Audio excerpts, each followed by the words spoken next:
بسم الله الرحمن الرحيم. يسألونك عن الأنفال قل الأنفال لله والرسول فاتقوا الله وأصلحوا ذات بينكم وأطيعوا الله ورسوله إن كنتم مؤمنين. إنما المؤمنون الذين إذا ذكر الله وجلت قلوبهم وإذا تليت عليهم آياته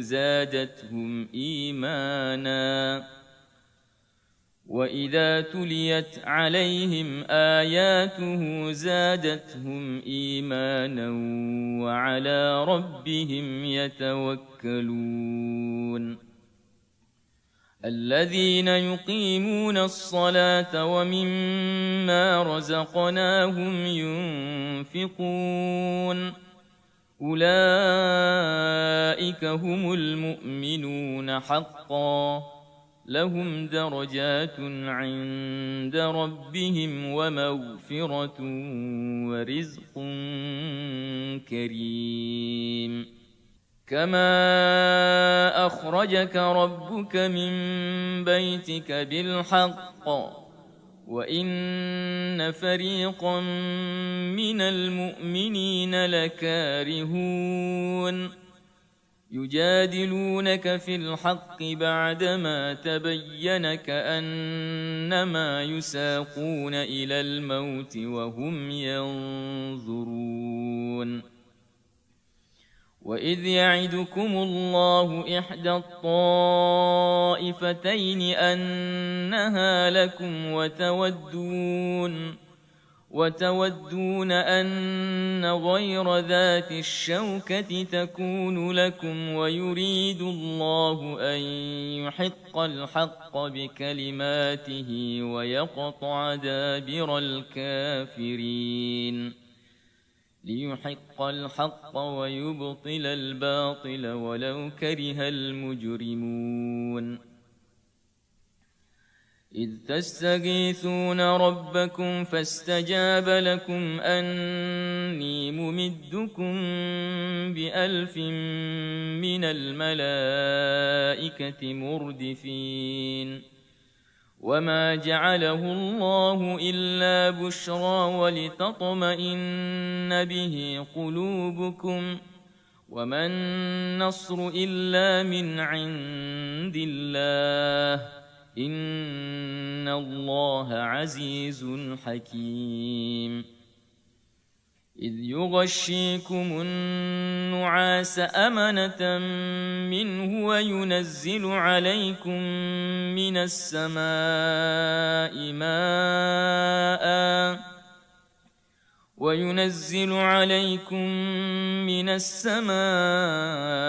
ماء ليطهركم به ويذهب عنكم رجز الشيطان وليربط على قلوبكم ويثبت به الأقدام. إذ يوحي ربك إلى الملائكة أني معكم فثبتوا الذين آمنوا سألقي في قلوب الذين كفروا الرعب فاضربوا فوق الأعناق واضربوا منهم كل بنان ذلك بأنهم شاقوا الله ورسوله ومن يشاقق الله ورسوله فإن الله شديد العقاب.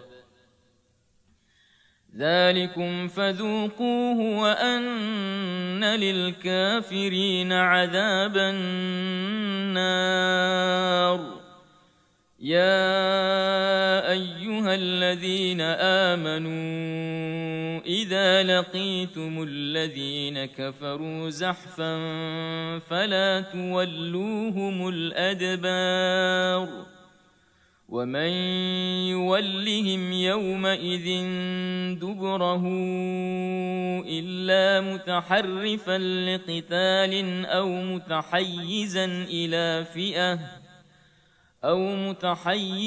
إلى فئة فقد باء بغضب من الله ومأواه جهنم وبئس المصير فلم تقتلوهم ولكن الله قتلهم وما رميت إذ رميت ولكن الله رمى وليبلي المؤمنين منه بلاء حسنا إن الله سميع عليم.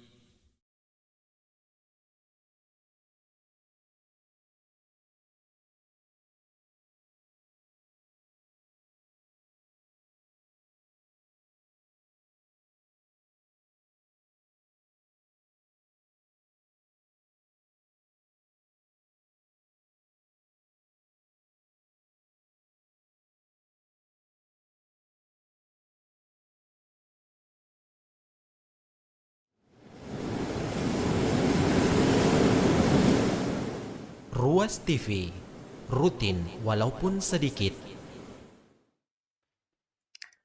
Assalamualaikum warahmatullahi wabarakatuh. Alhamdulillah wassalatu wassalamu ala asyrafil anbiya'i wal mursalin nabiyyina Muhammadin wa ala alihi wa ashabihi wa man tabi'ahum bi ihsanin ila yaumiddin, amma ba'du.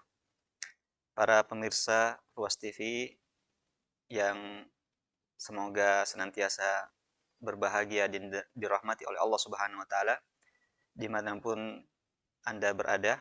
Alhamdulillah, pada kesempatan pagi hari yang berbahagia ini kita kembali dipertemukan melalui udara ini untuk sama-sama kita bertafaqquh fiddin, yang merupakan kewajiban kita sebagai seorang muslim dan muslimah, sebagaimana yang disebutkan dalam satu riwayat bahwasanya talabul ilmi fardhatun ala kulli muslim, bahwasanya menuntut ilmu itu adalah merupakan suatu hal yang wajib, fardu bagi setiap individu muslim.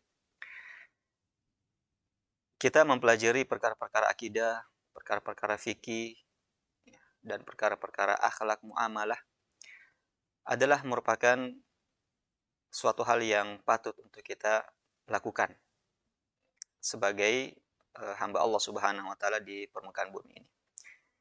Nah, termasuk diantaranya adalah kita mempelajari fikih ibadah kita, bagaimana kita beribadah kepada Allah Subhanahu wa taala. Kemudian bagaimana kita bermuamalah kepada sesama manusia. Dan hal ini berlaku sama ya, baik laki-laki maupun wanita. Walaupun dalam agama kita ini ada hal-hal yang lebih spesifik bagi wanita dari segi hukum-hukumnya. Secara umum bahwasanya syariat Islam ini berlaku bagi seluruh manusia, terlepas dia adalah laki-laki ataupun wanita. Dan Islam, agama kita yang mulia ini, agama kita yang begitu besar perhatiannya kepada manusia, telah memuliakan umat manusia ini dan secara khusus memuliakan manusia, memuliakan wanita. Beda halnya dengan kehidupan wanita di dalam agama-agama lain dan juga di masa-masa jahiliyah, di mana kita dapati wanita tidak mendapatkan hak-haknya yang semestinya. Hak-hak mereka diabaikan dan lebih sering terzolimi dalam agama-agama lain. Nah, hal ini bisa kita lihat ya, kehidupan wanita ini dalam agama-agama lain, sebagaimana yang telah disebutkan dalam sejarah. Nah, kita lihatnya misalnya di zaman jahiliyah dan dalam agama-agama di luar Islam, di mana pertama ya, ini diantaranya, diantara hal yang kita dapati di luar ajaran agama kita. Pertama, bahwasanya mereka tidak berhak mendapatkan harta warisan jika memiliki saudara laki-laki. Ya, dalam kita tidak perlu menyebutkan agama apa ya, yang jelasnya di luar Islam. Bahwasanya wanita ketika orang tuanya meninggal atau siapa saja di antara kerabatnya meninggal, maka wanita tidak mendapatkan hak warisan. Ya, jika dia memiliki saudara laki-laki. Kecuali jika hal itu diberikan oleh misalnya ayahnya sebelum meninggalnya, ya sebelum wafatnya, kemudian dia memberikan bagian dari hartanya tersebut untuk wanitanya. Tetapi kalau telah meninggal dan orang tua tersebut telah meninggalkan harta, maka wanita tidak mendapatkan hak dari warisan tersebut. Bisa kita bayangkan ya, ketika seorang wanita, seorang anak hidup bersama dengan orang tuanya, kemudian melihat harta yang begitu banyak, lalu ketika orang tuanya meninggal, dia tidak mendapatkan sedikit pun dari harta tersebut. Dan harta itu dibagi-bagi oleh saudara-saudaranya dan juga mungkin paman-pamannya, dan mereka tidak mendapatkan sedikit pun dari harta warisan tersebut. Yang kedua, juga di antara agama-agama di luar Islam menganggap bahwasanya wanita itu najis jika dalam keadaan haid. Dianggap wanita itu adalah najis. Ya, sehingga tidak boleh makan bersamanya, tidak boleh duduk bersamanya, tidak boleh tidur bersamanya. Kalaupun harus duduk bersama mereka, maka setelah mereka duduk bersamanya, tempat duduk itu harus dicuci. Dianggap najis. Begitu juga ya ketika makan, maka makanan, tempat makannya, bejananya itu harus dicuci.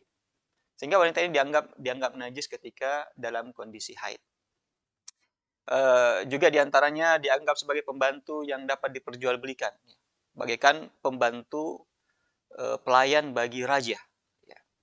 Sehingga wanita itu tidak ubahnya ya, seperti seorang pembantu yang disuruh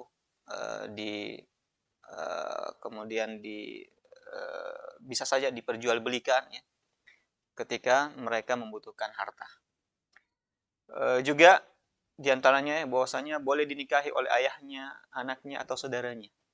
Ya, ayahnya sendiri boleh menikahinya. Bahkan ya, anaknya sendiri boleh menikahinya. Saudara laki-lakinya boleh menikahinya. Nah, sehingga ya wanita ini tidak dimuliakan. Ya, tidak dimuliakan sebagai seorang anak, sebagai seorang ibu, sebagai seorang saudara. Juga diantaranya mereka tidak memiliki hak untuk berbicara kecuali diizinkan. Dalam satu misalnya pertemuan, dalam satu musyawarah, atau dalam satu pembicaraan, maka mereka tidak berhak untuk berbicara. Mereka harus diam, hanya mendengarkan, lalu melaksanakan apa yang menjadi perintah untuknya. Tidak ada sama sekali hak untuk mengungkapkan pendapat, hak untuk membela diri. Mereka tidak diberikan hak kecuali jika diizinkan untuk berbicara. Juga ya, bahkan di sebagian masyarakat jahiliyah pada saat itu dijadikan sebagai taruhan dalam perjudian. Ketika mereka berjudi, maka ketika harta mereka sudah habis untuk dipakai berjudi, tidak ada lagi kecuali misalnya saudara wanitanya, anak wanitanya, maka ya, wanita-wanita ini dijadikan sebagai alat untuk berjudi, ya, sebagai alat untuk berjudi. Kemudian juga di masyarakat jahiliyah dijadikan sebagai harta warisan. Jadi kalau misalnya orang tuanya meninggal, maka wanita-wanita ini menjadi harta warisan yang dibagi-bagi oleh keluarganya, dibagi oleh pamannya, dibagi oleh saudara laki-lakinya.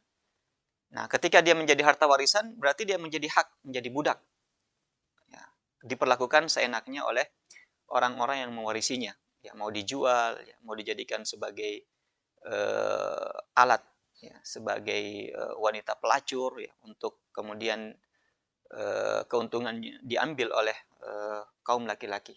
Nah, ini kita lihat sekelumit ya, kecil yang bisa kita lihat bentuk-bentuk perlakuan kepada wanita di zaman jahiliyah dan di dalam agama di luar Islam.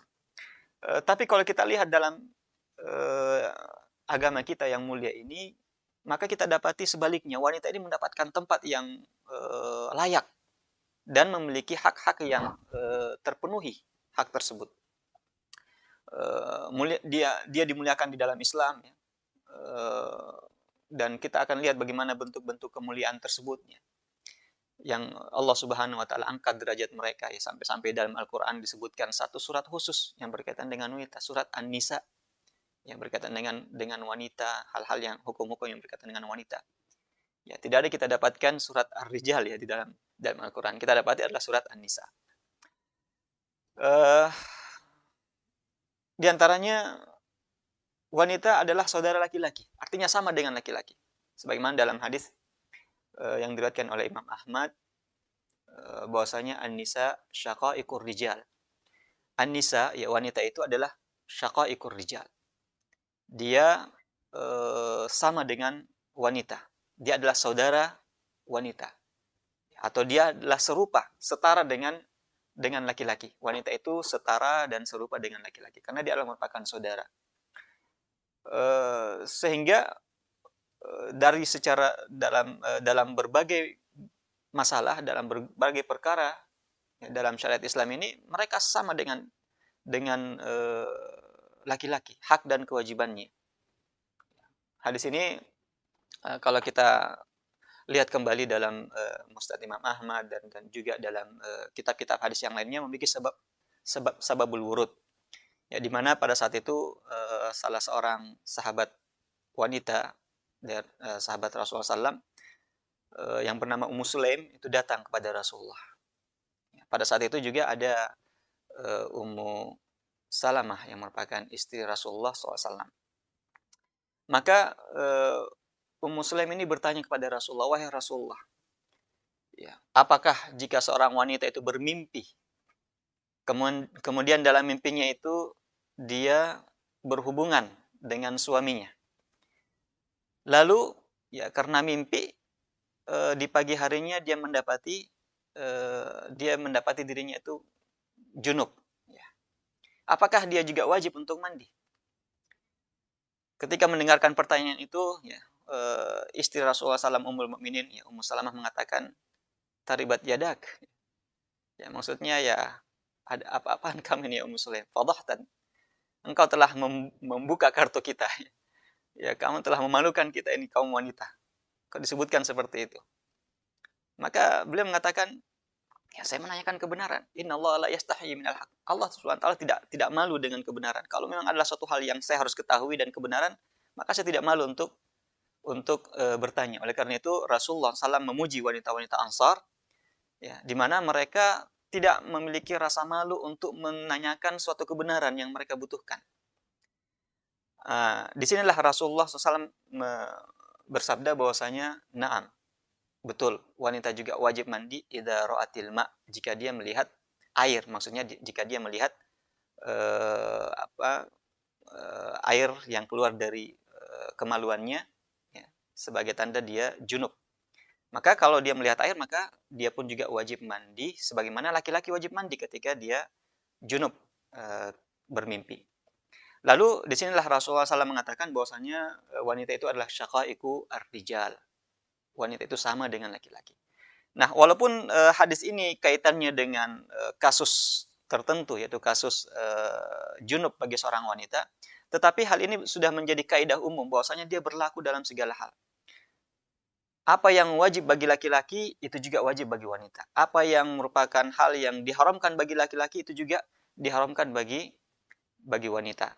Hukumnya sama, kecuali tentunya perkara-perkara yang dibedakan oleh syariat ini, dan hal ini sebenarnya tidak terlalu banyak. Perkara-perkara yang dibedakan dalam syariat. Ini pun juga dibedakan antara laki-laki dan wanita karena melihat tabiat, ya, dan postur tubuh daripada seorang wanita, ya, di mana ada hal-hal yang tidak layak atau tidak sesuai dengan kewanitaannya sehingga dibedakan hukum-hukumnya. Juga di antara bentuk pemuliaan wanita dalam Islam ini adalah disyariatkannya hijab. Disyariatkannya hijab bagi wanita. Di mana dengan hijab ini maka akan menjaga kehormatan wanita. Menjaga kehormatannya dan dia terjaga nama baiknya. Ya, sebagaimana yang telah Allah Subhanahu wa taala sebutkan ya dalam perintah untuk menjulurkan ya, yudnina 'alaihinna min jalabibihinna, wanita-wanita muslimah ya untuk menjulurkan pakaiannya yang menutup auratnya ya dari kepala sampai ke bawah. Allah Subhanahu wa taala sebutkan hikmahnya ya, agar supaya mereka dikenal ya, an yu'rafna fala yu'dzain. Mereka dikenal bahwasanya mereka adalah wanita-wanita solehah. Mereka adalah wanita-wanita afifah. Mereka adalah wanita-wanita suci yang bukan wanita-wanita murahan. Bukan wanita yang ingin menjajakan dan memperjualbelikan kehormatannya. Mereka adalah wanita-wanita suci, fala yu'dzain, dengan demikian mereka tidak akan diganggu oleh laki-laki. Nah, kita lihat inilah hikmah daripada menggunakan hijab ketika kita dan ini hal yang realita yang kita lihat dalam masyarakat kita, di mana jika seorang wanita itu mengenakan hijab syar'i, hijab yang sesuai dengan tuntunan syariat, maka laki-laki tidak akan berani untuk mengganggunya, ya, tidak akan berani untuk merusak kehormatannya. Ya, beda dengan wanita-wanita yang tidak memakai hijab, ya, mengumbar aurat, maka ini akan menjadi mangsa daripada laki-laki yang berniat jahat. Nah, sehingga dengan hijab ini maka wanita sebenarnya terjaga, ya, wanita terjaga. Makanya ada satu dialog ya yang terjadi antara dua orang, seorang muslim dan seorang non muslim. Terjadi dialog ya ketika seorang muslim ini melakukan suatu perjalanan dengan menggunakan pesawat. Nah, di atas pesawat terjadilah dialog. Non muslimin berkata kepada sang muslim ini, ya, kalian ini orang muslim menyiksa wanita. Kalian telah menyiksa wanita-wanita kalian. Maka dijawab, ya, mengapa? Apa buktinya? Mengapa kalian mengatakan kami menyiksa wanita? Ya, karena kalian tidak memberikan mereka kebebasan. Kalian mereka kungkung, kalian mereka kurung di rumah, tidak boleh keluar kecuali untuk hal-hal yang penting, ya. Harus kalau keluar pun juga harus menutup seluruh tubuhnya, sehingga tidak memiliki kebebasan untuk mengekspresikan misalnya tubuhnya, ya, kebebasan untuk bergerak, kebebasannya. Nah, dianggap ini merupakan suatu hal yang menyulitkan wanita dan menyiksa wanita. Maka dijawablah sang muslim ini bahwasanya justru sebaliknya, kami sangat memuliakan wanita, dan dengan hijab ini kami memuliakan wanita. Ya, kami memuliakannya. Lalu diberikanlah analogi, ya, perumpamaan. Coba seandainya, apa harta yang paling kalian cintai dan senangi, yang paling kalian hargai dan jaga? Ya. Taruhlah misalnya mutiara. Mutiara kalian apakan ya, kalau memiliki mutiara yang begitu mahal?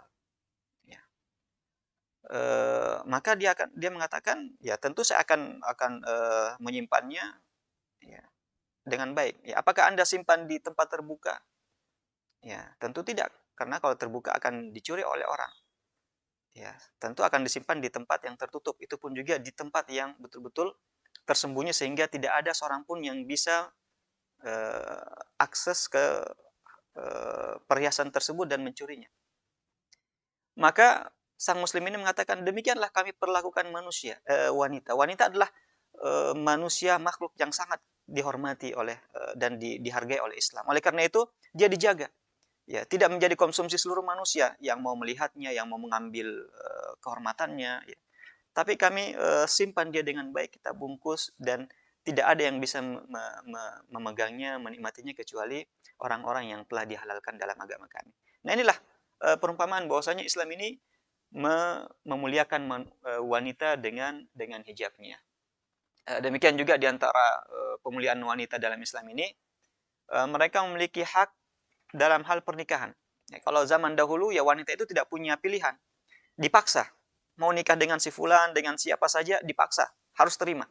Ya, dia senangi, tidak dia senangi, orangnya baik, orangnya buruk, kejam, itu bukan urusannya. Yang penting dia harus terima. Dipaksa untuk menikah. Nah, adapun dalam Islam tidak. Ya. Dalam Islam ini ya seorang wali, seorang ayah misalnya, seorang saudara, paman, atau siapa saja yang ingin menikahkan wanita tersebut, harus meminta izinnya dulu ya, apakah dia setuju atau tidak. Ya. Kalau dia setuju maka dilangsungkan, kalau tidak maka dia memiliki hak untuk memilih siapa yang akan menjadi pasangan hidupnya ya dalam kehidupannya. Nah, kisah pernah terjadi ya pada zaman Rasulullah SAW. Ada salah seorang sahabat ya mungkin karena masih tradisi jahiliyah, dia memaksakan anak wanitanya dinikahkan dengan laki-laki. Maka sang wanita itu menolak dan mengatakan, ya saya tidak mau. Lalu dibawalah kasus ini kepada Rasulullah SAW. Lalu Rasulullah SAW singkat cerita melarang orang tuanya untuk memaksakan anaknya menikah dengan laki-laki yang dia tidak setujui. Lalu setelah itu ya maka sang wanita tadi mengatakan, wahai Rasulullah, ya bukannya saya tidak setuju dengan pilihan orang tua saja. Ya saya terima, tetapi saya ingin agar supaya orang tahu bahwasanya wanita ini juga punya pilihan. Wanita ini tidak boleh dipaksa. Dia juga punya hati untuk mengetahui, memilih siapa calon pasangannya yang akan menemaninya selama hidupnya nanti di dunia ini. Dalam hal misalnya perceraian, ya, dia juga memiliki hak. Ya, wanita juga memiliki hak. Intinya dalam hal pernikahan, wanita ini memiliki hak-hak yang telah diatur dalam Islam. Kemudian juga cukup banyak perintah untuk memuliakan wanita ya sebagai seorang ibu. Di dalam Al-Quran cukup banyak. Ya, Allah Subhanahu Wa Taala menyebutkan tentang pentingnya untuk berbuat baik kepada kedua orang tua, khususnya kepada seorang ibu. Bahkan Rasulullah SAW ketika ditanya, ya, man ahaqqun nasi bihusni sahabati ya Rasulullah. Siapakah orang yang paling berhak, yang paling memiliki hak besar untuk saya perlakukan baik ya, dalam kehidupan ini? Maka Rasulullah SAW mengatakan ummuka, ibumu, kemudian ibumu, kemudian ibumu, sebanyak 3 kali. Baru setelah itu ayahmu. Begitu juga sebagai seorang anak wanita ya, dimuliakan. Oleh karena itu Allah Subhanahu Wa Taala mengecam siapa saja yang membunuh anaknya ketika masih bayi karena takut miskin ya, karena takut mendapatkan celaan ya. Sebagaimana kebiasaan orang-orang jahiliyah, wa idza busyira ahadum bil unsa dhalla wajhuhu muswaddan wa huwa kadhim. Ya, orang-orang jahiliyah dulu ketika diberikan kabar ya bahwasanya istrimu telah melahirkan seorang anak wanita, dhalla wajhuhu muswaddan, wajahnya kemudian menjadi memerah kehitam-hitaman ya karena malu dan tidak tahan ya mendengarkan kalau mendapatkan anak wanita. Wa huwa kadhim, dia menutup atau berusaha untuk menutup kemaluannya dan kemarahannya. Adapun dalam Islam maka wanita ini, anak wanita mendapatkan kemuliaan. Bahkan disebutkan ya dalam salah satu hadis Rasulullah SAW mengatakan bahwasanya manibtuliyah min hadhihi albanat bisyai. Siapa yang Allah Subhanahu Wa Taala berikan dia ujian berupa anak-anak wanita, ya kemudian dia bersabar mendidiknya, maka kunna sitran lahu minan nar. Maka wanita-wanita ini, anak-anak wanita ini akan menjadi sitir, menjadi penghalang, menjadi benteng baginya nanti dari api neraka. Kalau dia memiliki diberikan rezeki oleh Allah Subhanahu Wa Taala berupa anak wanita, lalu anak wanita ini dia dijaga dengan baik, dia tarbiyah, ya, dia ta'dib, dia didik, kemudian sampai besar, sampai dewasa, bahkan sampai menikah, maka perbuatan itu akan menjadi amalan yang bisa membentenginya dari api neraka. Bahkan disebutkan dalam riwayat yang lain bahwasanya akan mendapatkan surga. Demikian juga sebagai seorang saudara ya, sebagaimana yang disebutkan dalam riwayat yang lain bahwasanya siapa yang memiliki 3 orang saudara wanita atau 2 orang saudara wanita kemudian dia berbuat ihsan kepadanya ya, menjaganya, menghormati saudara perempuannya ya, memberikan hak-haknya, maka dengan demikian dia akan dimasukkan surga oleh Allah Subhanahu Wa Taala. Nah, jadi kita lihat perintah memuliakan wanita ini cukup banyak ya, perintah-perintahnya dalam syariat kita. Baik dia sebagai seorang ibu, dia sebagai seorang anak, dia sebagai seorang saudari ya. Demikian juga memiliki hak dalam warisan. Ya, kalau kita lihat dalam syariat kita cukup banyak disebutkan ya. Seorang wanita, dia seorang ibu maka mendapatkan hak warisan ya, mungkin 1/3, mungkin 1/6 ya. dia sebagai seorang istri, ya bisa jadi dia mendapatkan 1/4 harta, bisa mendapatkan 1/8 harta. Dia sebagai seorang anak, ya bisa saja mendapatkan setengah, ya bisa jadi mendapatkan setengah dari laki-laki. Jadi cukup banyak ya kalau kita lihat bagian-bagian mereka telah diatur dalam syariat kita. Mereka mendapatkan hak dalam harta warisan. Walaupun terkadang dibedakan ya. Walaupun terkadang dibedakan dari sisi kuantitasnya. Dari sisi kuantitasnya. Misalnya anak laki-laki mendapatkan 2 bagian, anak perempuan mendapat 1 bagian. Nah, ini bukan bentuk kezoliman. Ini bukan bentuk kezoliman. Karena seorang laki-laki memiliki tanggung jawab yang jauh lebih banyak. Seorang laki-laki nanti kalau dia menjadi suami, dia harus menafkahi anak dan istrinya. Sehingga wajar kalau dia mendapatkan 2 bagian. Sementara wanita, ketika mendapat 1 bagian, itu hak miliknya. Tidak berkewajiban baginya untuk membagikan kepada suaminya, untuk memberikan kepada anaknya. Tidak ada kewajiban. Itu adalah hak dia, milik dia, dan tidak boleh diganggu-gugat. Tidak memiliki kewajiban untuk menafkahi orang lain dari harta warisan tersebut. Kemudian juga dibebankan baginya syariat yang sesuai dengan tabiat dan fitrah kewanitaannya. Ini akan kita sebutkan ya beberapa nanti di antaranya. Bahwasanya dia disyariatkan, dibebankan dengan beban syariat. Tetapi itu pun juga disesuaikan dengan tabiat kewanitaannya. Disesuaikan dengan fitrahnya sebagai wanita. Sehingga ada hal-hal yang dibedakan dengan laki-laki karena melihat ya dan pertimbangan tubuh wanita ini dan juga fitrahnya.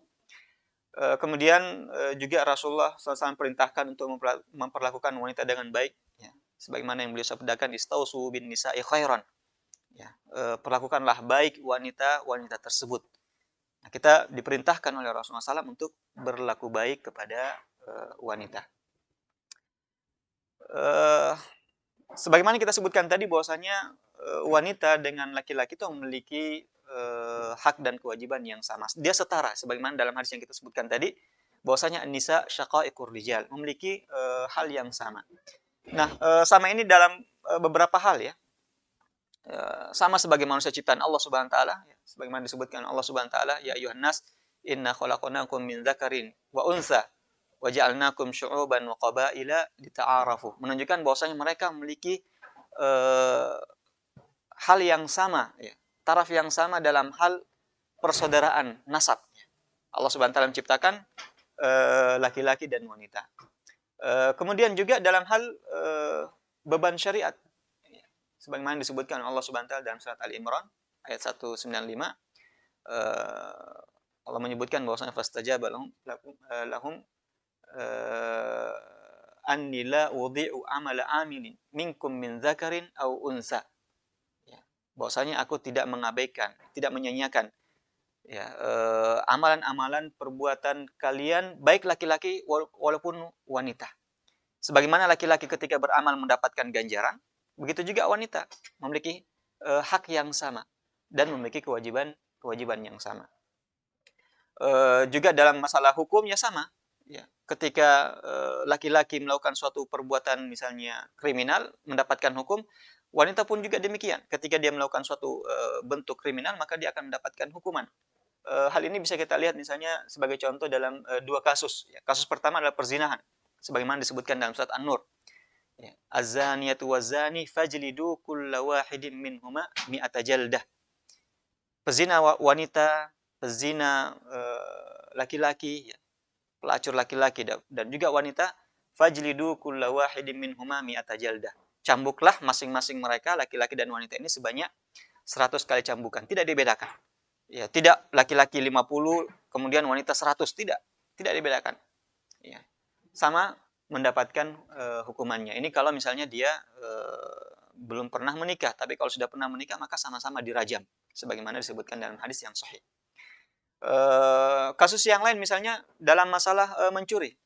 Ya, dalam surat Al-Maidah ayat 38 Allah Subhanahu wa taala menyebutkan was-sariqu was-sariqatu faqta'u aydiyahuma jazaa'an bima kasaba nakalan minallah. Pencuri laki-laki ataupun pencuri wanita, potong kedua tangannya. Jazaa'an bima kasaba, sebagai bentuk balasan atas perbuatannya, nakalan minallah, sebagai hukuman dari Allah Subhanahu wa taala. Sehingga tidak bedakan mau laki-laki mau perempuan, kalau dia mencuri dan syarat-syaratnya sudah terpenuhi, ketentuan-ketentuan sudah terpenuhi, maka hukumannya sama ya, sama-sama dipotong tangannya. Jadi bukan laki-laki dipotong tangannya, perempuan dipotong kakinya, tidak. Hukumannya sama. Sama dalam hal kemuliaan. Sama dalam hal kemuliaan. Artinya dua-duanya dimuliakan oleh Allah Subhanahu wa taala sebagai manusia. Ya, sebagaimana disebutkan dalam surat Al-Isra ayat 70, walaqad karramna bani Adam. Kami telah memuliakan anak Adam. Anak Adam ini baik laki-laki maupun wanita. Juga dalam hal warisan sebagaimana telah kita sebutkan tadi, dalam surat An-Nisa disebutkan rijali nasibum mimma tarakal walidani wal aqrabun walin nisa'i nasibun mimma tarakal walidani wal aqrabun. Laki-laki mendapatkan bagian dari hal yang ditinggalkan oleh kedua orang tua dan kerabat-kerabatnya, mendapatkan hal warisan. Begitu juga wanita memiliki hal yang sama, mendapatkan warisan dari apa yang telah diwariskan oleh kedua orang tuanya atau kerabat-kerabatnya. Tetapi Allah tegaskan nasiban mafruḍa, namun bagian yang telah ditentukan oleh Allah Subhanahu wa taala, di mana pembagian ini adalah pembagian yang sangat adil. Kemudian juga dalam masalah mendapatkan pendidikan dan pembinaan sama-sama. Qu anfusakum wa ahlikum nar. Jagalah diri kalian dan juga keluarga kalian dari api neraka. Sama. Laki-laki, anak perempuan ya. Siapa saja yang menjadi tanggungannya, maka qu anfusakum wa ahlikum nar. Sehingga mereka berhak untuk mendapatkan pendidikan agama ya. Menjaga mereka dari api neraka dengan mengajarkan hal-hal yang wajib untuk dia lakukan atau memberikan peringatan terhadap hal-hal yang diharamkan oleh Allah Subhanahu wa taala. Kemudian juga sama dalam memiliki hak dan kewajiban dalam kehidupan rumah tangga. Ya sebagaimana laki-laki memiliki hak kewajiban dalam rumah tangga sebagai seorang suami, maka wanita pun juga demikian, memiliki hak dan kewajiban sebagai seorang istri dalam rumah tangga. Ya, sebagaimana yang disebutkan oleh Allah Subhanahu wa taala, walahunna mithlul ladzi 'alaihinna bil ma'ruf, bahwasanya dia memiliki hak-hak ya. Wanita ini memiliki hak-hak sebagaimana dia juga memiliki kewajiban-kewajiban, semuanya itu dengan cara yang baik, dengan cara yang adil, dengan cara yang sesuai dengan kodratnya sebagai seorang wanita. Ya, maka ya dia misalnya seorang wanita, seorang istri, maka dia memiliki kewajiban terhadap suaminya, sebagaimana suaminya juga memiliki kewajiban terhadap istrinya. Misalnya ya, merupakan hak seorang istri misalnya ya mendapatkan nafkah ya, mendapatkan nafkah lahiriah, kemudian juga baik itu berupa sandangnya, pangannya, papannya, ya, kebutuhannya. Lalu dia pun juga memiliki kewajiban ya terhadap suaminya. Ya, kewajibannya terhadap suaminya adalah khidmah, yang memberikan pelayanan yang terbaik bagi suaminya. Nah itu diantara hal-hal yang menunjukkan bahwasanya antara laki-laki dan wanita dalam syariat Islam ini sama ya, sebenarnya kedudukannya sama. Sama-sama diberikan hak-hak dan kewajiban, sama-sama memiliki peluang ya untuk beramal soleh ya, dan sama-sama diberikan kehormatan dan tempat yang mulia di dalam kehidupan ini. Namun sebagaimana kita sebutkan tadi ya, ada beberapa hal yang dibedakan antara laki-laki dan wanita, dan ketika dibedakan ini adalah merupakan bentuk pemuliaan terhadap wanita.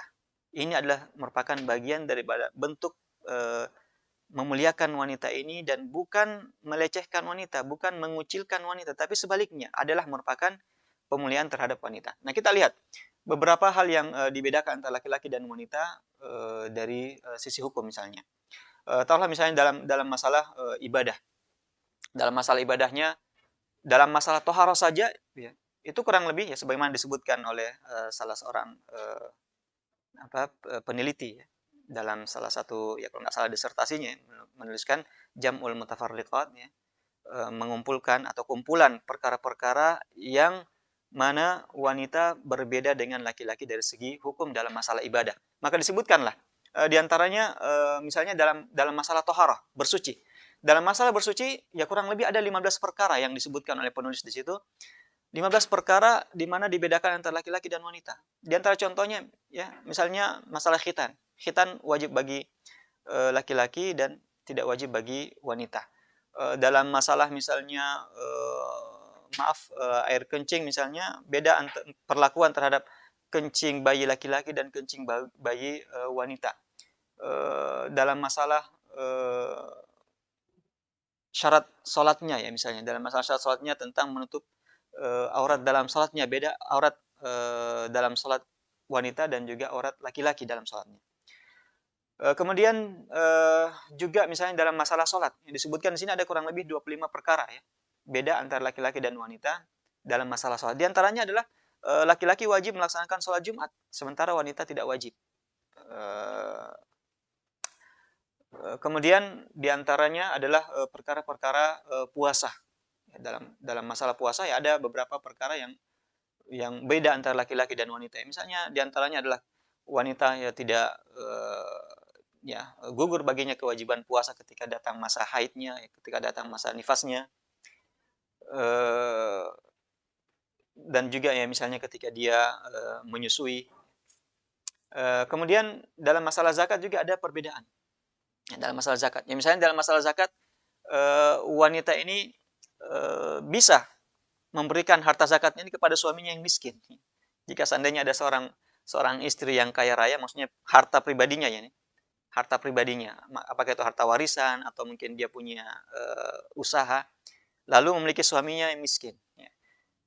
Maka di sini seorang wanita boleh membayarkan zakatnya kepada suaminya yang miskin. Tidak sebaliknya. Sebaliknya tidak boleh. Seorang suami tidak boleh membayar zakat untuk istrinya. Karena istrinya merupakan tanggungan. Harus dibedakan. Dia zakat atau bukan zakat wajib untuk memberikan sang istri. Kemudian juga dalam masalah perkara haji, cukup banyak juga dalam masalah perkara haji, ya disebutkan kurang lebih ada 8 perkara ya, beda antara laki-laki dan wanita ya. Di antaranya bahwasanya seorang wanita wajib memiliki mahram ketika melaksanakan perjalanan haji, ya, sementara laki-laki tidak wajib untuk ditemani oleh mahram. Dalam perkara jihad pun juga demikian, laki-laki wajib baginya jihad, wanita tidak wajib. Ketika Aisyah radhiyallahu taala anha bertanya kepada Rasulullah, hal alan nisa'i jihad, apakah wanita juga wajib untuk melaksanakan jihad? Maka Rasulullah SAW menjawab, na'am, alaihinna jihad la qitala fihi. Betul, wanita juga wajib melakukan jihad, tetapi jihad yang tidak ada peperangan di dalamnya, al-hajj wal umrah, yaitu jihad berupa amalan haji. Ya, jadi haji ini bagikan jihad ya. Mengapa? Karena dia harus mengeluarkan harta, dia harus berjalan ya dengan usaha, sehingga dikategorikan bentuk daripada jihad. Begitu juga hak qiwamah ya, atau sebagai pemimpin rumah tangga. Allah Subhanahu wa taala menyebutkan ar-rijalu qawwamuna 'alan nisa bima faddalallahu dan seterusnya, bahwasanya laki-laki itu adalah merupakan qawwamun, pemimpin dalam rumah tangga ya, terhadap wanita. Jadi bukan sebaliknya. Ya, jadi bukan berarti bahwasanya harus disetarakan ya, harus kesetaraan gender ya, kata orang-orang liberal ya. Sama rata dalam segala hal, tidak ya. Di sini wanita karena kodrat kewanitaannya tidak layak untuk menjadi pemimpin dalam rumah tangga. Ya, sehingga dia tidak berkewajiban untuk memberikan nafkah kepada suaminya. Sebaliknya suami yang berkewajiban. Dengan demikian dia tidak berkewajiban untuk pergi cari nafkah. Yang berkewajiban cari nafkah adalah sang suami. Demikian juga dalam perkara-perkara yang sifatnya qiwamah. Dalam masalah warisan yang telah kita sebutkan tadi, sama-sama memiliki hak, namun dibedakan dalam beberapa pembagian-pembagiannya. Ini disebabkan karena melihat dari sisi tanggung jawab laki-laki yang lebih besar daripada tanggung jawab wanita, sehingga adil kalau ada perbedaan ya, karena memiliki perbedaan tanggung jawab. Demikian juga dalam masalah persaksian persaksian dalam syahadah, maka beda antara laki-laki dan wanita. Misalnya persaksian dalam hukum-hukum misalnya utang piutang ya. Dalam masalah hukum utang piutang, maka jika ada saksi wanita boleh, tetapi dia setara dengan dua wanita setara dengan satu laki-laki. Ya, jadi tidak dibedakan. Ini dalam hal persaksian utang piutang. Dalam masalah aurat juga demikian ya. Aurat laki-laki beda dengan aurat wanita. Jadi cukup banyak ya, perkara-perkara yang kita lihat, perbedaan-perbedaan antara laki-laki dan wanita dalam masalah hukum yang diatur dalam syariat kita, di mana ini semakin menunjukkan begitu indahnya Islam ini, begitu mulianya ya wanita dalam syariat Islam ini, begitu adilnya ya syariat kita ini, syariat Islam dalam mengatur hak-hak dan kewajiban antara laki-laki dan wanita, sehingga ini semakin menambah keyakinan kita akan kebenaran syariat Islam ini, semakin menanamkan rasa tumakninah, rasa tenang dalam jiwa kita ini terhadap agama kita yang mulia ini. Sehingga dengan demikian kita akan semakin mantap dalam menjalankan syariat Islam ini, bahwasanya Allah Subhanahu wa taala benar-benar mensyariatkan Islam ini dalam rangka kemaslahatan manusia. Toha ma anzalna 'alaikal Qur'ana litashqa. Ya, Toha, kami, kata Allah Subhanahu wa taala, tidak menurunkan Al-Qur'an ini yang di dalamnya terdapat syariat bagi manusia, baik dalam masalah hukum, dalam masalah muamalah, dalam masalah ibadah. Ya, kami tidak turunkan Al-Quran ini yang dalamnya adalah syariat litashqa, untuk menyulitkan kalian. Sebaliknya, untuk memudahkan kehidupan kalian, agar supaya kalian semakin nyaman, ya, semakin tentram, semakin tenang, ya, dan hak-hak kalian dapat diberikan dengan seadil-adilnya. Maka para pemirsa Ruas TV yang berbahagia, dari sini ya kita melihat bahwasanya Islam telah mengatur masalah-masalah hukum dalam kehidupan manusia, dan secara spesifik wanita telah diberikan atau telah ada hukum-hukumnya, walaupun secara umum sama, tetapi ada hal-hal yang spesifik bagi wanita yang agak berbeda dengan laki-laki. Oleh karena itu ya, di sini insya Allah kita akan sama-sama belajar, ya, sama-sama mengkaji fikih wanita, ya, bagaimana hal-hal tersebut, ya, hukum-hukum tersebut yang khusus bagi wanita, yang mungkin ada perbedaan dengan laki-laki.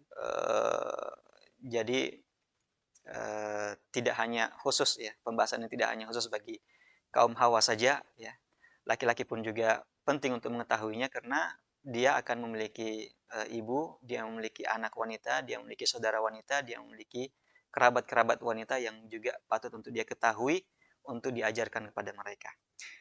Ini mungkin kurang lebih pengantar dari pembahasan fikih wanita kita. Dan jika seandainya ada hal-hal yang akan atau ingin didiskusikan dalam hal yang telah kita sampaikan tadi, maka kami berikan kesempatan bagi pemirsa sekalian untuk mengajukan pertanyaannya. Bismillah, Afwan Ustaz. Pertanyaan pertama dari Ibu Mustika, Kalimantan Timur. Afwan Ustaz, yang kami tahu selama ini adalah uang hasil kerja istri milik istri, dan uang suami juga milik istri. Ya. Namun saya pernah mendengar bahwa kalau uang suami tetap milik suami sampai diberikan ke istri. Bagaimana itu, Ustaz? Baik, jadi Ibu Mustika yang dirahmati Allah Subhanahu wa taala,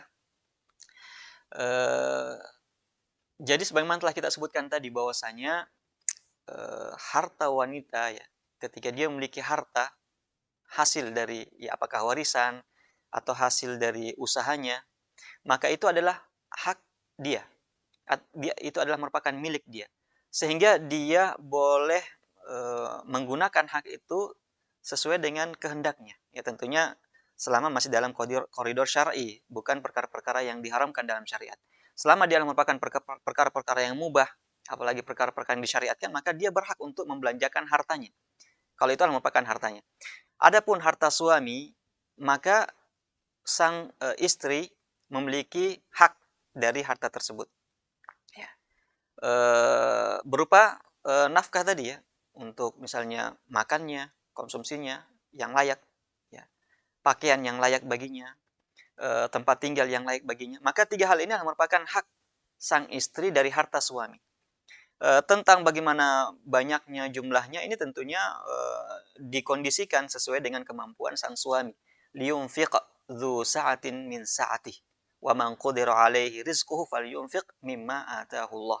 Allah Subhanahu wa taala menyebutkan bahwasanya hendaklah sang suami ini menginfakkan, menafkahkan hartanya kepada istrinya, kepada anak-anaknya sesuai dengan kelapangannya. Ketika dia memiliki kelapangan, memiliki harta, memiliki rezeki yang banyak, maka dia harus memberikan istrinya sesuai dengan kelapangannya itu ya. Jangan berlaku kikir. Ya. Namun wa man qudira 'alaihi rizquhu, namun siapa yang disempitkan, ditakdirkan oleh Allah Subhanahu wa taala memiliki rezeki yang sedikit, sempit, maka tetap juga dia harus memberikan nafkah tersebut tetapi sesuai dengan kemampuannya.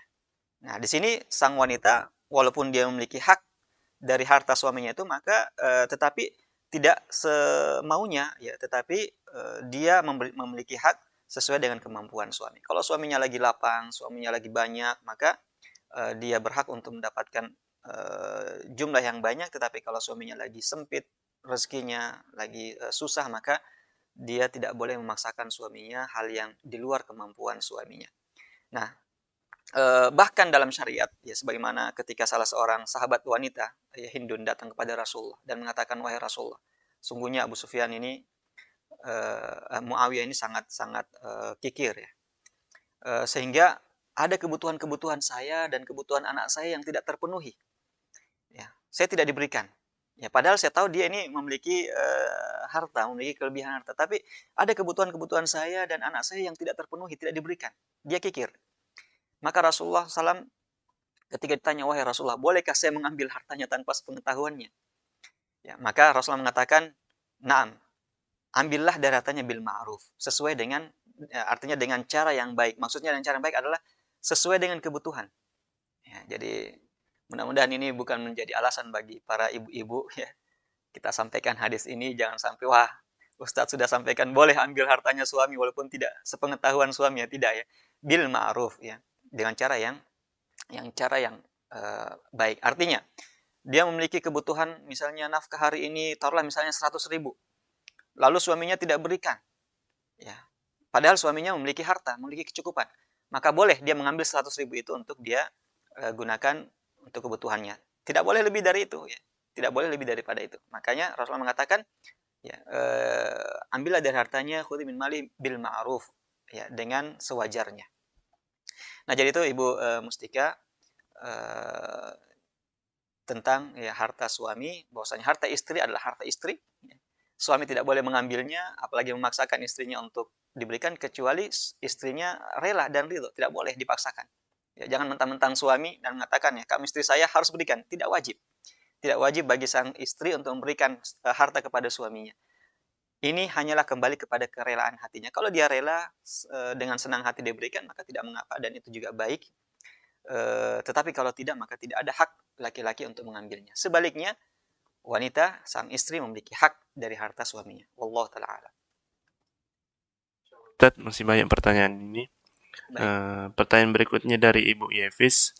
Afwan Ustaz, wanita tidak wajib sholat Jumat, namun apabila wanita ikut sholat Jumat, apakah sholat zuhurnya sudah gugur, Ustaz? Baik. Jadi untuk masalah sholat berjamaah di masjid ini, dalam salah satu hadisnya yang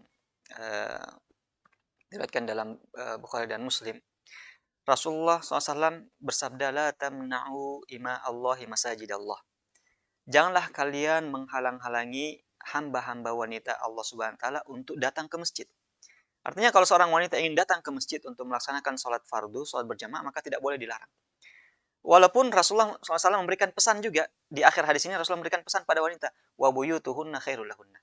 Walaupun rumah, sholat di rumah itu lebih baik bagi wanita. Tapi kalau dia ingin sholat ke masjid, ya mungkin karena ingin ketemu ya, jumpa dengan kerabatnya, dengan sahabatnya, dengan tetangganya, sesekali dia ingin ke masjid, maka hal itu boleh dan tidak boleh sang suami, sang laki-laki untuk menghalang-halangi istrinya untuk pergi sholat berjamaah di masjid. Nah, termasuk diantaranya adalah sholat Jumat.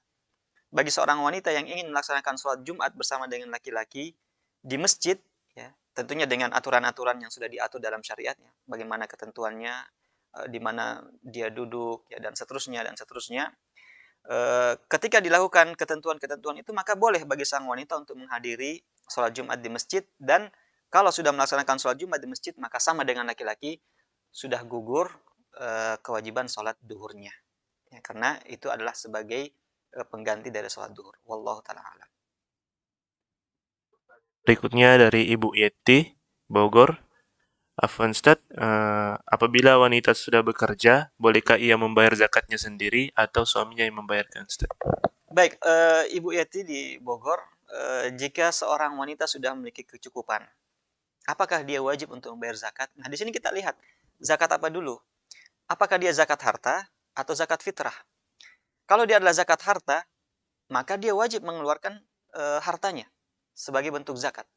Ya, misalnya dia punya pekerjaan sendiri dan harta ini murni adalah miliknya, apakah itu warisan atau misalnya hasil usaha pekerjaannya, lalu harta tersebut sudah mencapai nisabnya dan sudah lewat 1 tahun, maka wajib baginya untuk mengeluarkan zakatnya. Dan bukan kewajiban suami untuk harta zakat harta ini, adalah masing-masing pribadi yang memiliki harta itu yang wajib. Ya, jadi bukan, waduh ini saya sudah cukup nisab nih harta saya. Kalau gitu saya bilang aja sama suami saya untuk bayarkan zakatnya. Tidak, dikeluarkan dari hartanya. Ini kalau zakat harta.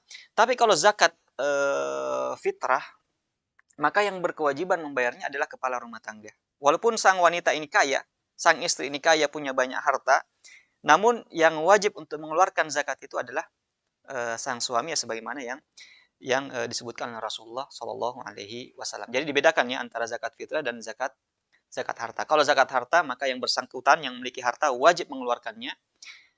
Tapi kalau zakat fitrah, maka yang wajib untuk mengeluarkan adalah kepala rumah tangga, ya, seorang ayah, seorang kepala rumah tangga yang mengeluarkan zakat fitrah untuk anak-anak dan juga istrinya. Wallahu ta'ala a'lam.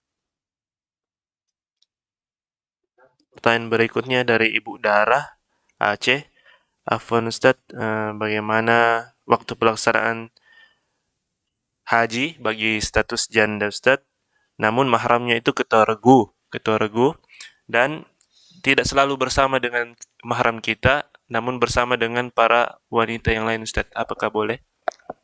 Baik, jadi Ibu Darah di Aceh tentang pelaksanaan haji bagi seorang wanita janda. Ya, jadi dia mungkin sudah tidak punya mahram, ya. Kalau misalnya tidak punya mahram, tapi kalau misalnya masih punya mahram, taruhlah misalnya dia masih punya anak laki-laki yang sudah balik, ya, dia memiliki saudara laki-laki yang sudah balik, atau misalnya bersama dengan pamannya, maka ini yang patut dilakukan, berangkat haji bersama dengan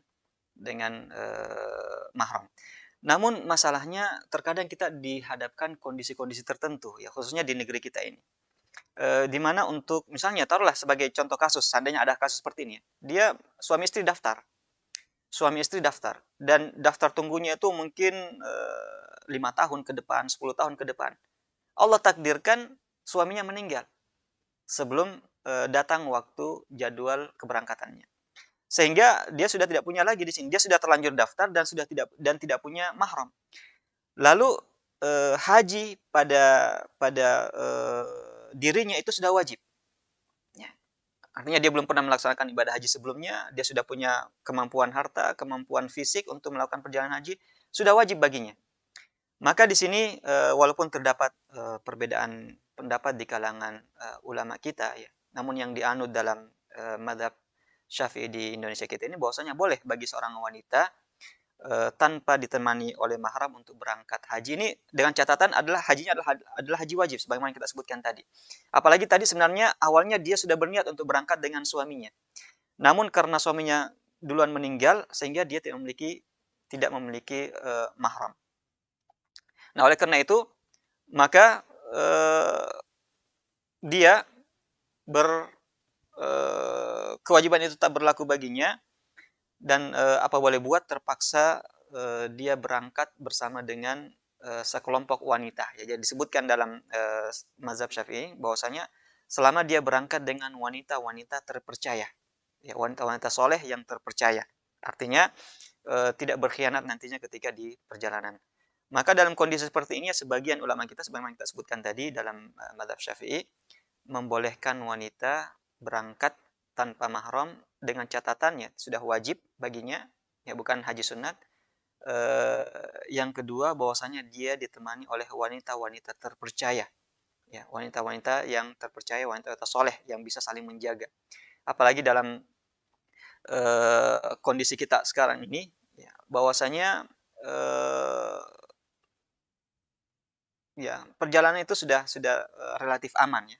Perjalanan itu sudah relatif aman, sehingga dalam perjalanan bisa lebih terjaga wanita ini, ya, ketika dalam perjalanannya. Kemudian juga, ya, kalau kita ingin menarik dasar hukum, setelah sepeninggalan Rasulullah SAW, sebagian istri-istri Rasulullah itu berangkat haji bersama dengan diantar oleh sang khalifah, ya, Khalifah Umar bin Khattab misalnya. Sebagian istri-istri Rasulullah setelah wafatnya Rasulullah juga berangkat haji dan ditemani oleh sang khalifah dan beberapa wanita-wanita. Sehingga dari sini sebagian ulama mengatakan bahwasanya kenyataannya istri-istri Rasulullah juga pernah melaksanakan ibadah haji setelah wafatnya Rasulullah SAW, yang mana ditemani oleh wanita-wanita soleha. Walaupun, ya, yang tentunya yang terbaik, yang paling sempurna adalah ketika sang wanita ini berangkat haji bersama ditemani oleh mahramnya. Itu lebih aman dan lebih terjaga. Kemudian juga mungkin kebutuhan-kebutuhannya bisa terpenuhi dengan baik. Wallahu ta'ala alam. Alhamdulillah masih ada 2 pertanyaan, Ustadz. Baik. Pertanyaan ini dari Ibu Wirdah.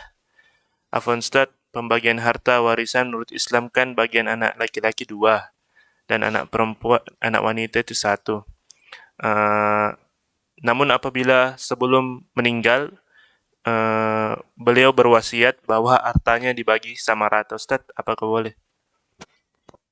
Baik, sebagaimana kita ketahui, ya, Ibu Wirda, bahwasanya pembagian itu sudah ditetapkan. Allah Subhanahu wa taala menyebutkan nasiban mafruḍa.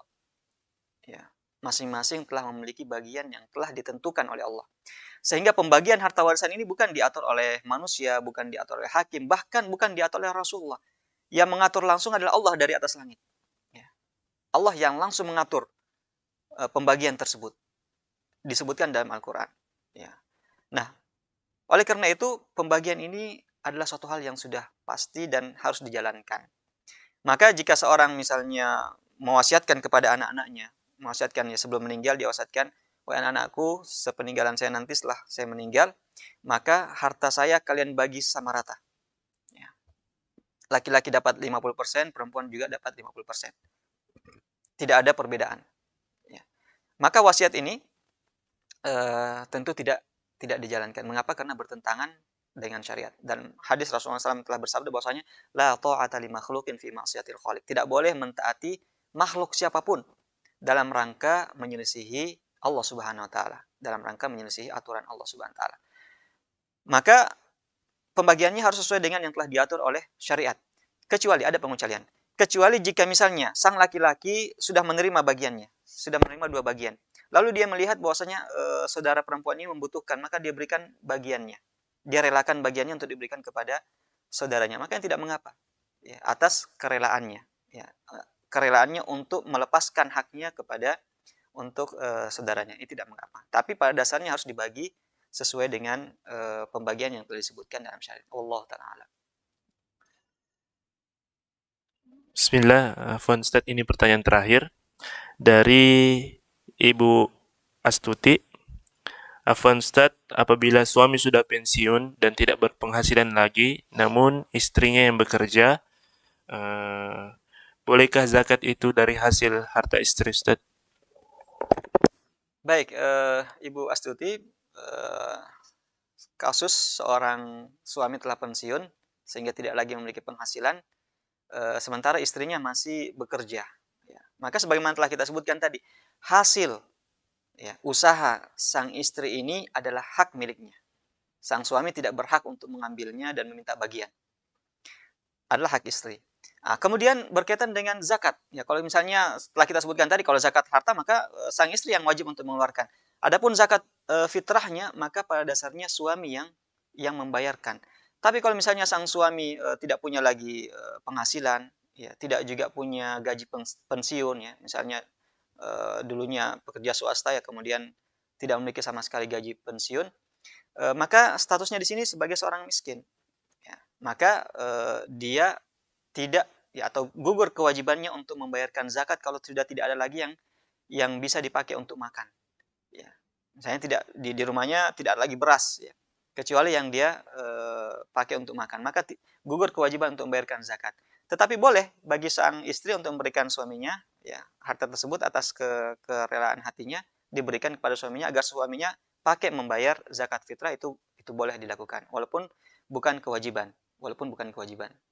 Wallahu ta'ala a'lam. Baik, mungkin pertanyaan-pertanyaan yang telah masuk terakhir dari Ibu Astuti telah menutup pertanyaan-pertanyaan yang masuk tadi. Semoga Allah Subhanahu wa taala senantiasa membimbing kita, memberikan kita hidayahnya, taufiknya untuk tafaqquh fid din, ya, untuk mempelajari agama kita ini dengan baik, dengan sebaik-baiknya, sehingga kita menjalankan syariat Allah Subhanahu wa taala di atas basirah, di atas ilmu yang jelas, sehingga ketika kita melaksanakan ibadah-ibadah tersebut kita merasa tenang bahwasanya itulah yang telah diajarkan oleh Rasulullah, itulah yang telah diperintahkan oleh Rasulullah, itulah yang diinginkan oleh Allah dan Rasulnya. Kita tidak melakukan ibadah tanpa ya mengetahui dasarnya, taklid buta, ya, sementara kita masih memiliki kemampuan untuk mempelajarinya. Demikian yang dapat kami sampaikan, semoga bermanfaat apa adanya, dan kalau ada kekurangan-kekurangan dan kekhilafan maka mohon dimaafkan. Semoga Allah Subhanahu wa taala mengampuni segala kesalahan-kesalahan kita. Kita akhiri dengan doa kafaratul majlis. Subhanakallahumma wa bihamdik asyhadu an la ilaha illa anta astaghfiruka wa atubu ilaik. Walhamdulillahirabbil alamin. Wassalamualaikum warahmatullahi wabarakatuh.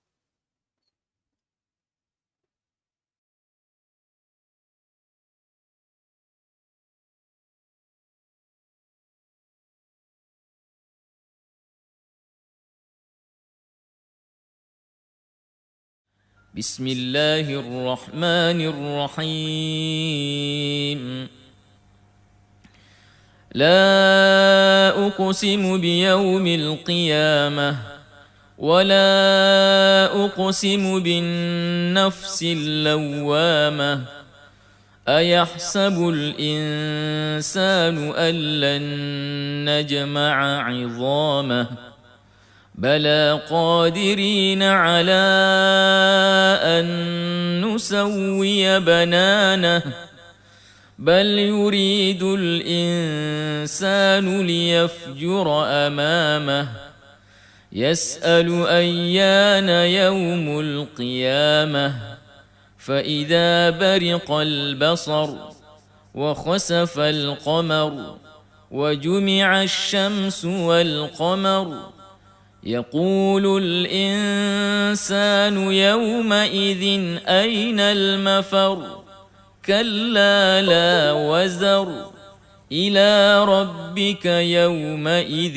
المستقر ينبأ الإنسان يومئذ بما قدم وأخر بل الإنسان على نفسه بصيرة ولو ألقى معاذيره لا تحرك به لسانك لتعجل به إن علينا جمعه وقرآنه فإذا قرأناه فاتبع قرآنه ثم إن علينا بيانه كلا بل تحبون العاجلة وتذرون الآخرة وجوه يومئذ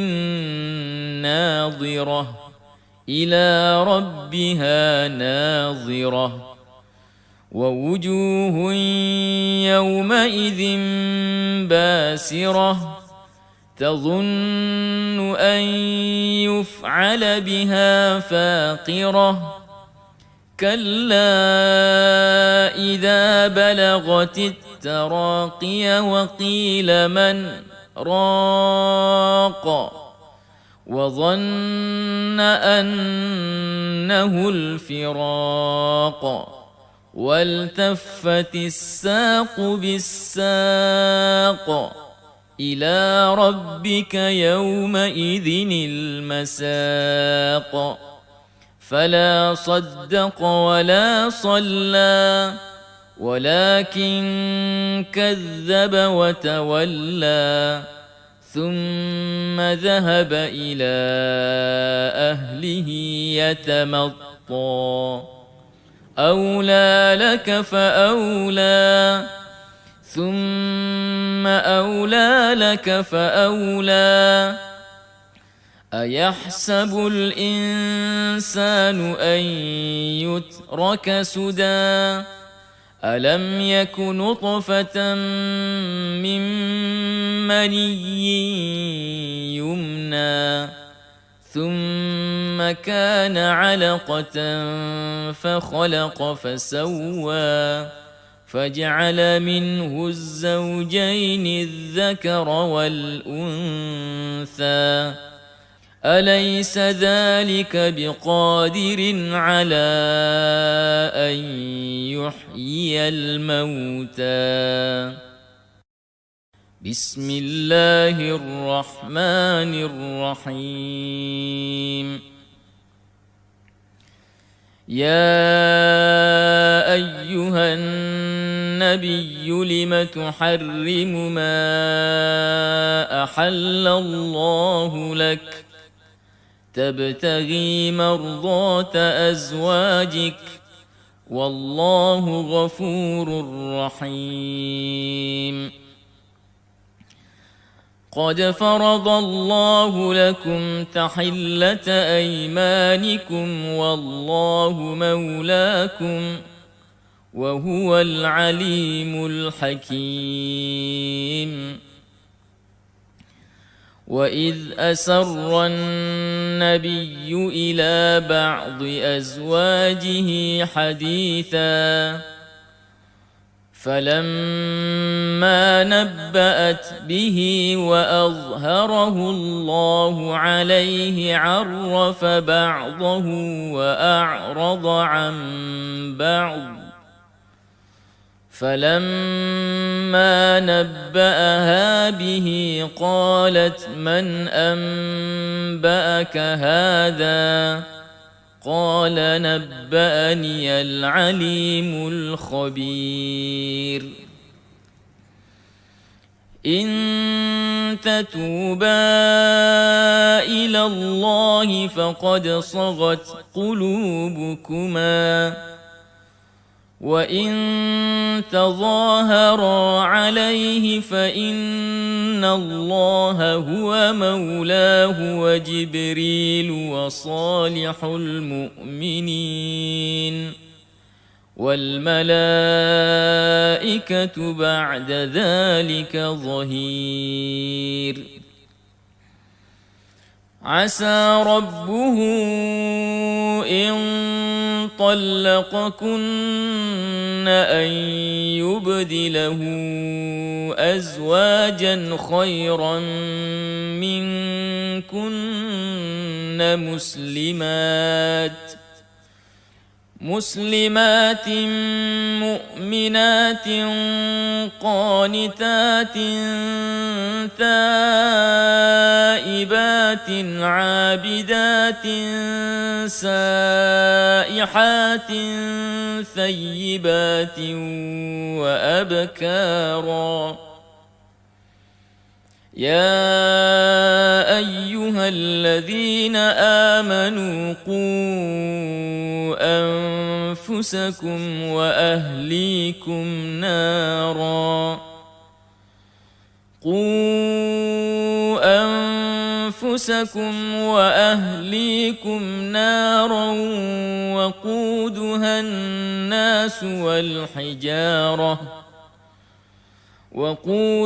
الناس والحجارة عليها ملائكة غلاظ شداد لا يعصون الله ما أمرهم ويفعلون ما يؤمرون. يا أيها الذين كفروا لا تعتذروا اليوم إنما تجزون ما كنتم تعملون.